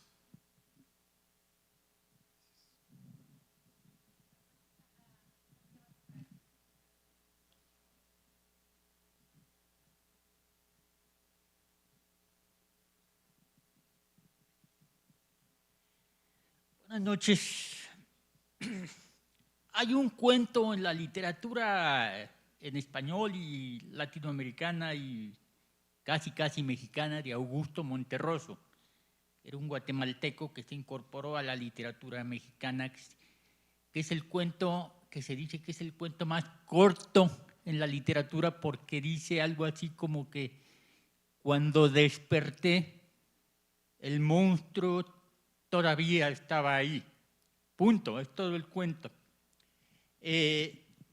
A mi edad, es decir, yo pertenezco a una generación que en mi niñez me tocó cuando gobernaba todavía Ruiz Cortines, que por cierto ya había salido, al poco tiempo salió y vivía en México, en la colonia, una colonia cercana a donde yo vivía, a donde nosotros vivíamos.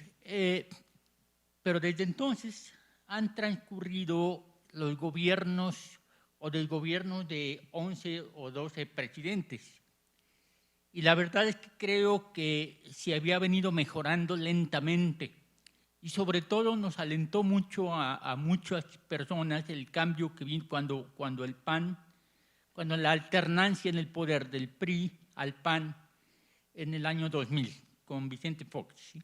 Que hay quienes no les gusta, otros les gusta, luego vino Calderón, igual, pero yo, en mi opinión, creo que el país iba de una manera ascendente, con defectos, con problemas, con retrocesos, pero creo la mera alternancia ya fue un beneficio político para los mexicanos, ¿sí? Pero el monstruo estaba ahí todavía. Y lo estamos comprobando con el regreso al autoritarismo que creíamos ya rebasado hace muchísimo tiempo, desde los años de la posrevolución quizás, ¿no?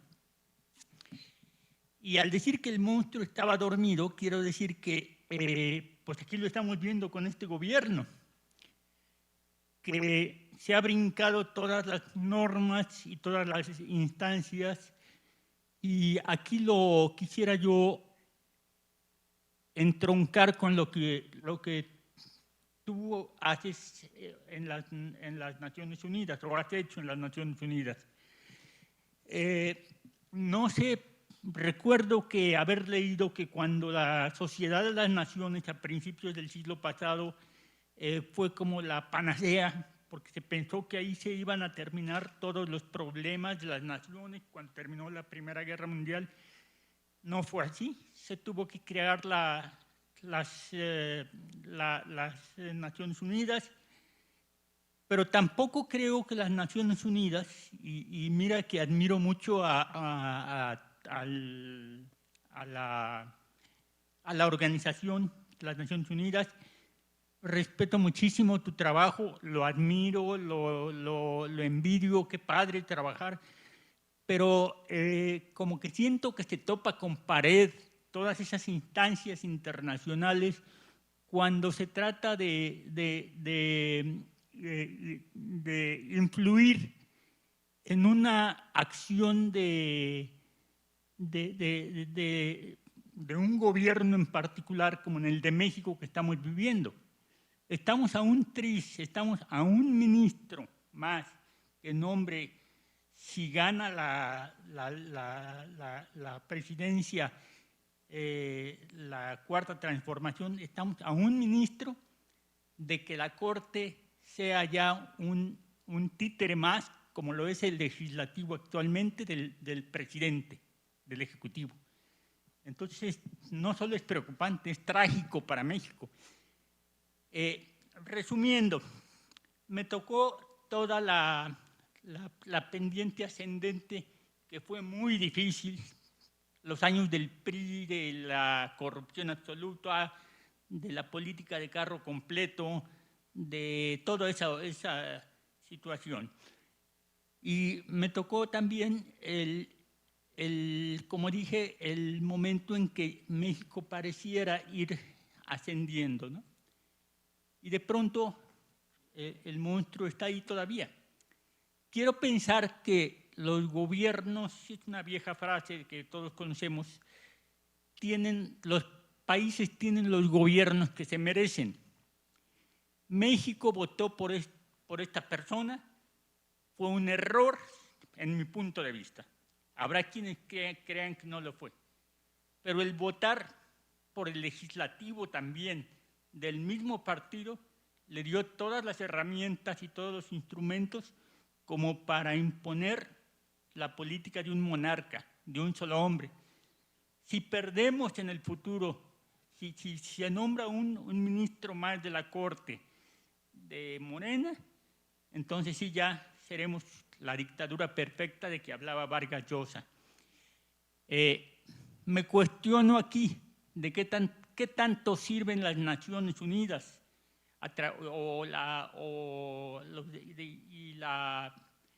los derechos humanos cuando no se acatan muchas de sus resoluciones por parte de los países en particular, los países autócratas como el nuestro, que ya es un país autócrata. ¿De qué sirve? Se topan con pared. ¿Qué opina de eso? Gracias. ¿Tu nombre cuál es? Carlos. Gracias, Carlos.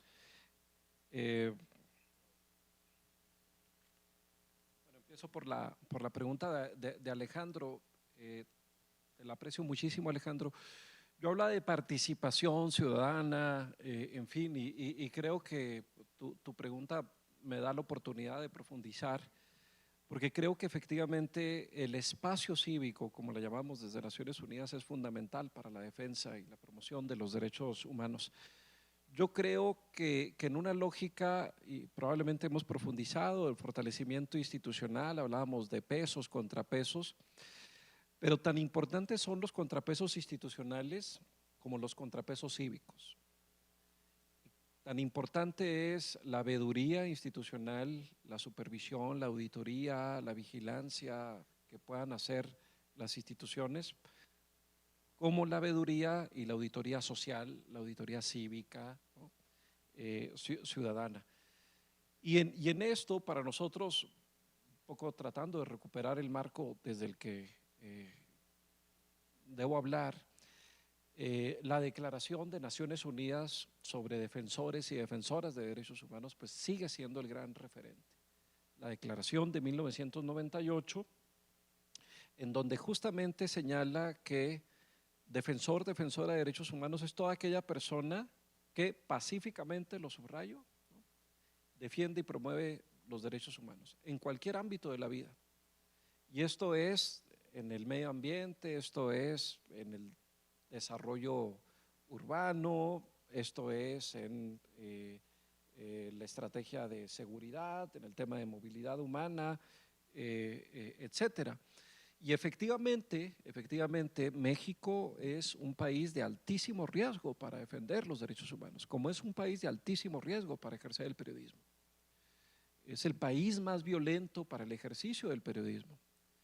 Y tú citabas con razón y me sumo. Recientemente se acaba de dar a conocer el informe de una organización de la sociedad civil, SEMDA, que se dedica a la agenda ambiental, donde te refleja cómo las personas que están defendiendo el medio ambiente son las personas que están en una mayor situación de vulnerabilidad y de riesgo y de violencia. Y eso, lastimosamente, apunta para agravarse. ¿Por qué? Porque la condición del medio ambiente es una condición cada vez más crítica. Por eso es fundamental defender el medio ambiente, como lo planteábamos al principio, y acompañar y defender a quienes defienden el medio ambiente, ¿no? Y lo mismo podríamos decir a nivel continental. Doy un segundo ejemplo. La región de América Latina es la región más peligrosa para defender el medio ambiente a nivel global. Y como sabemos, ¿no?, cuando hablamos de América Latina, pues estamos hablando de una región que tiene el principal pulmón, ¿no?, del planeta, ¿no? ¿Y esto qué significa? Y yo creo que ahí es un poco lo que tú retomas.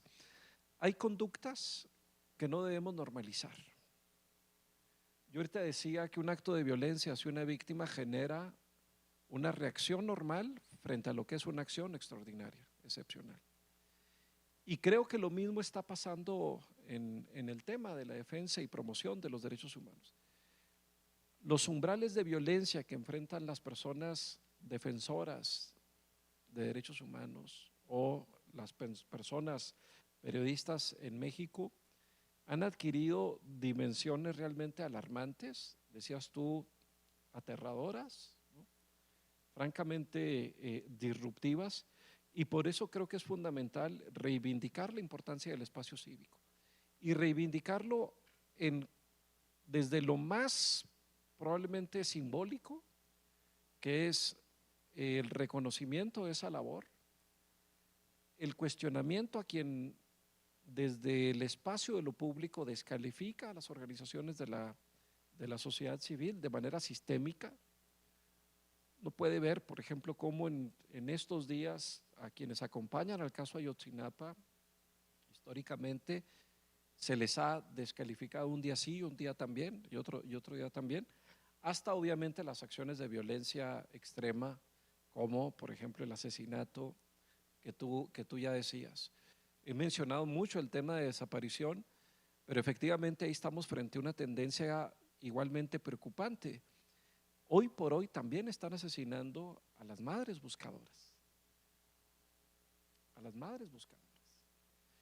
¿Y por qué es que las están asesinando? Uno, porque el asesinato no genera una consecuencia adversa a quien lo comete, pero también porque las madres buscadoras han tenido que suplantar a los estados y a las autoridades en la responsabilidad que estas instituciones tienen de buscar e investigar. ¿Dónde está y quién fue?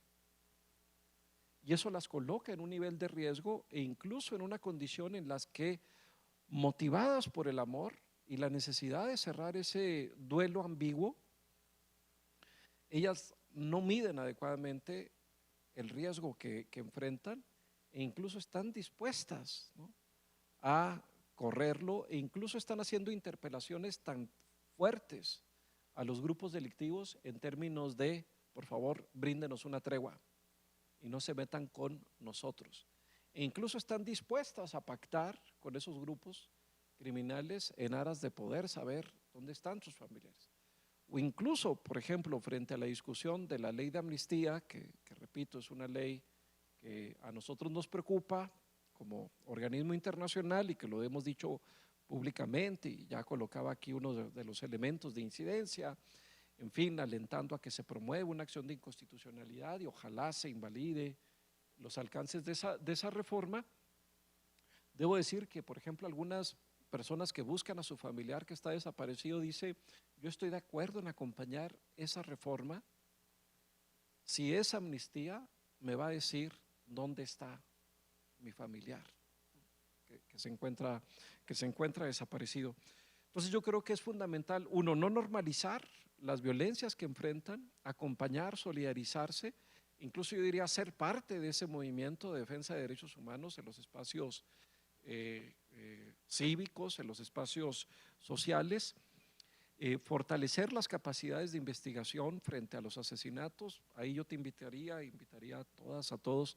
Nosotros acabamos de sacar un informe en diciembre del año pasado, o sea, hace 4 o 5 meses, donde identificamos buenas prácticas, que es mucho decir, en México, alrededor de investigaciones de asesinatos de periodistas y defensores.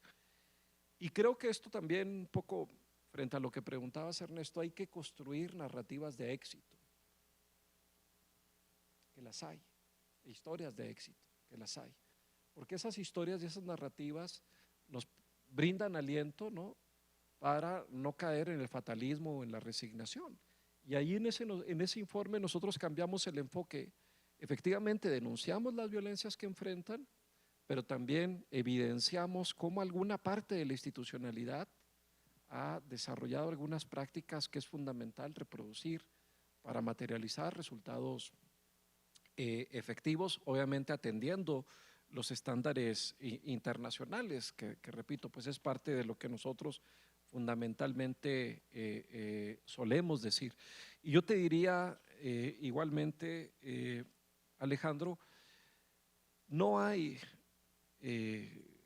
asesinato de un periodista o un defensor que la oficina no denuncie en sus distintos comunicados de prensa, haciendo un llamado a la acción, haciendo un llamado a la protección, haciendo un llamado a la investigación efectiva. Porque por más que es una práctica que se ha extendido, no podemos resignarnos a rutinizarla, ¿no?, y a dejarla de visibilizar. Y ahí lo que se requiere pues es un mayor acompañamiento, porque la denuncia comunicativa, ya lo vemos, no es suficiente. Y paso, sé que ya estamos en el tiempo, exactamente, Carlos, para responderte, es una pregunta de una dimensión histórica muy importante. Creo que efectivamente el fracaso de la Liga de las Naciones, la Sociedad de las Naciones, se debió justamente al ascenso de los autoritarismos, fundamentalmente del fascismo, del nazismo y del comunismo real, que devino en una segunda conflagración a nivel mundial. Y por eso es fundamental, ¿no?, por eso es fundamental denunciar los procesos de autocratización en el ejercicio del poder, en donde se están manifestando, porque de eso depende en realidad, ¿no?, la seguridad y la paz internacionales. Yo diría, los mexicanos decidirán, esa es una decisión netamente soberana en donde los organismos internacionales no tenemos por qué intervenir, ¿no?, y decidirán cuál será el rumbo que tome el país, por quién elegirán. Pero lo que sí debo decir es que independientemente de quien tenga la responsabilidad a partir de septiembre en el caso del Congreso Federal, a partir de octubre en el caso del Ejecutivo Federal y los múltiples autoridades a nivel local en lo que será la elección más grande en la historia de México, tienen obligaciones. Y esas obligaciones están establecidas, entre otros elementos, en los tratados internacionales que el Estado mexicano ha libremente asumido, y en esto se va a requerir, yo diría, la defensa, la resistencia, pero también la expansión de las agendas. Procesos de designación como el de la CNDH, procesos de designación como los que están en la Corte, procesos de designación como los del INAI, que no se han terminado de materializar, en el ámbito de la institucionalidad electoral, en fin. Creo que eso es fundamental, porque el proceso de desinstitucionalización en México ha tenido múltiples características. Una, la captura; dos, la ausencia de designación; tres, el recorte de recursos; cuatro, la denostación; quinto, la denigración de elementos que son fundamentales para materializar esa función. Esto es, se socava la institucionalidad en materia de acceso a la información cuando se dice que la transparencia es un producto de un momento político. La transparencia es algo que beneficia a cualquier actor. Sabemos que una sociedad corrupta es una sociedad que fundamentalmente lesiona a las personas en condición de vulnerabilidad. Entonces yo diría, la decisión respecto de lo que pase el 2 de junio será de las y los mexicanos, ¿no? Pero quien asuma está obligado a cumplir y atender, y ojalá pues se asuma que en eso los organismos internacionales podemos seguir haciendo contribuciones para no toparnos con pared, y en esto creo que las alianzas estratégicas con sectores de la academia, y por eso agradezco de nueva cuenta la invitación que nos han hecho, pues para nosotros como un organismo internacional es más que estratégica, también desafiante, pero siempre inspiradora. Así es que te agradezco muchísimo y les agradezco muchísimo por su atención. Muchísimas gracias, Alan. Muchas gracias, sí, claro, se vale. Y bueno, para terminar, yo creo que nos vamos con algo que tú comentaste al inicio y la verdad que me retumbó mucho. Recordemos que aquellos que estamos interesados en la construcción de un mundo más pacífico y de un mundo basado en los derechos humanos, debemos de trabajar la empatía, la solidaridad y la trascendencia. Así que con eso nos vamos. Queremos agradecerles a todos y todas por haber estar 2 horas aquí con nosotros escuchando. Significa que el tema tiene mucho que decir, que tenemos que seguir ahondando en ello. Creo que todavía quedaron muchos comentarios, muchas cosas, así que te invitaremos de nuevo, Alan, nosotros estaremos felices. Y por parte del Departamento de Estudios Sociopolíticos y Jurídicos, de aquí del ITESO, de la Maestría en Derecho y de la Maestría en Derechos Humanos y Paz, queremos hacerte llegar este pequeño reconocimiento, que de verdad te agradecemos muchísimo el que hayas estado aquí, y agradecerles también a los que están en línea y todos aquellos que están interesados también en entrar en estos posgrados, que sepan que se encuentra abierta todavía la convocatoria para que podamos comenzar y vernos aquí en otoño 2024. Muchas gracias y hasta luego. Buenas noches.